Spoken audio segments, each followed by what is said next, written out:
Hi hello guys, இன்றைக்கி நம்ம வீடியோவில் தமிழ்நாட்டில் இருக்க ரொம்பவே ஃபேமஸான ஜாலியாக போய் என்ஜாய் பண்ணக்கூடிய 5 வாட்டர் ஃபால்ஸை பற்றி தாங்க பார்க்க போகிறோம்.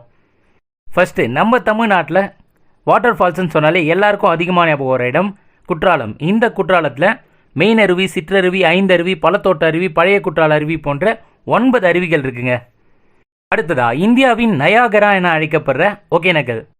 இந்த ஒகேனக்கல்ல main falls, chilli falls, Aintharuvi போன்ற வாட்டர் ஃபால்ஸும் இருக்குங்க. அடுத்ததா கொல்லிமலைன்னு சொல்லும்போதே உங்களுக்கு தெரிஞ்சிருக்கும், ஆகாய கங்கை வாட்டர் ஃபால்ஸ். இந்த வாட்டர் ஃபால்ஸோட உயரம் கிட்டத்தட்ட 300 அடி, ரொம்பவே அழகாக இருக்கும். அடுத்ததா கோயம்புத்தூரில் இருக்க மங்கி வாட்டர் ஃபால்ஸ். இந்த வாட்டர் ஃபால்ஸும் ரொம்பவே அழகாக இருக்கும். இதோட அடி கிட்டத்தட்ட 60 அடி. இந்தியாவில் இருக்க ஃபேமஸான இடங்களை பற்றி நீங்கள் தெரிஞ்சுக்கணுன்னா நம்ம சேனலை மறக்காமல் சப்ஸ்கிரைப் பண்ணி வச்சுக்கோங்க. ஓகே ஃப்ரெண்ட்ஸ், தேங்க்ஸ் ஃபார் வாட்சிங்.